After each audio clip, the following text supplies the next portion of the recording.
Let's get to politics. A new poll showing 55% of Americans say they are pessimistic about the direction of the country over the next 12 months. That's down nearly 20% since June. So in just 2 months, the pessimistic outlook is picking up. Let's bring in Brad Blakeman. Great to see you this morning, Brad. Good to see you. Look, that's a significant drop. Are you surprised?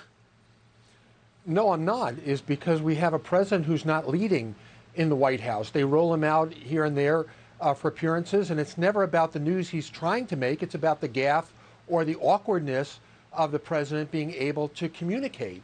And what's really troubling about these numbers we're seeing is we see a vast majority of Americans now turning and saying they're pessimistic, but 7 in 10 Democrats are supporting this president.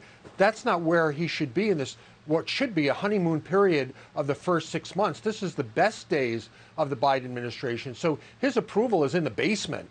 And as we approach the midterms next year, the president is going to be in tough shape, because we know historically, typically in midterms, when you control the White House, you can lose up to 26 House seats and 4 Senate seats. Democrats can't afford it, and Republicans now have a record to run on. Well, you mentioned the approval rating. It has dropped to 50% in June. That, by the way, the lowest mark since he took office 7 months ago. I mean, there's a number of things we could talk about, but what do you think's behind this drop in his approval rating? The lack of leadership and the policies of this president, ignoring the border crisis. We're seeing inflation start to emerge in America at the gas pump and in household commodities.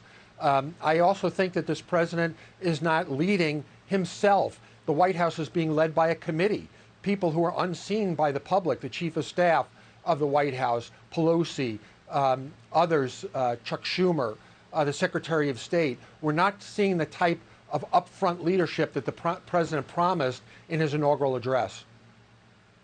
You know, it's interesting. When I watched that town hall on CNN, there are a couple of occasions there, Brad, where he was asked a very pointed question, and his answer, quite frankly, made no sense.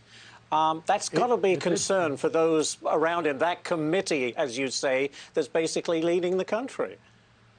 Absolutely. And a lot of them are, of course, are appointed officials, unelected, not known to the public. And we're looking for leadership, and leadership comes from the top. It comes from the chief executive. And the president rolling him out here and there, and then not being able to make the news that's intended because of his gaffes or the awkwardness, as you point out, is troubling for America, because we don't see a leader who's up front. We also see now warnings by Democrats that we may go back to lockdowns. Kids may be prevented from going to school this fall because of the Delta variant. So they're looking and hoping for leadership, and we're just not seeing it. Brad, as we head towards the midterms, and I know that's a ways off, but what is the key issue that could prove pivotal? I mean, is it crime? The surging crime certainly is worrying a lot of people. I think the key is the bread and butter issues of Americans. Americans want their kids back in school. They want jobs. They want to get back to normal. And it's always the economy. And if we don't have a robust economy and people don't feel good about the future of America, then the Democrats are in bad shape. Their policies so far have not been able to open up America. We're still feeling in this lockdown, and it's not healthy for our country. While other countries are expanding, America is contracting. Yeah, it's fascinating, isn't it? And, you know, you mentioned inflation. We get word now that the White House thinks that they're being too wonky. They're being too technical by using the word transitory. But any way you look at it, if they're going to get this massive, massive spending bill through, how does that combat inflation?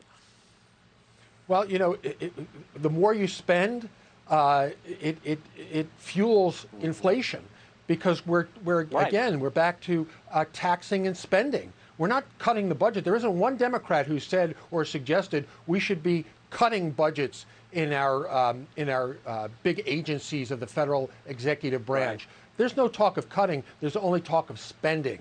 And anytime you spend money you don't have, you have to pay for it. You certainly do. You have to pay the piper, as they say. Brad Blakeman, Brad, thanks so much for joining us on this Monday morning. Thank you. Pleasure. Thank you.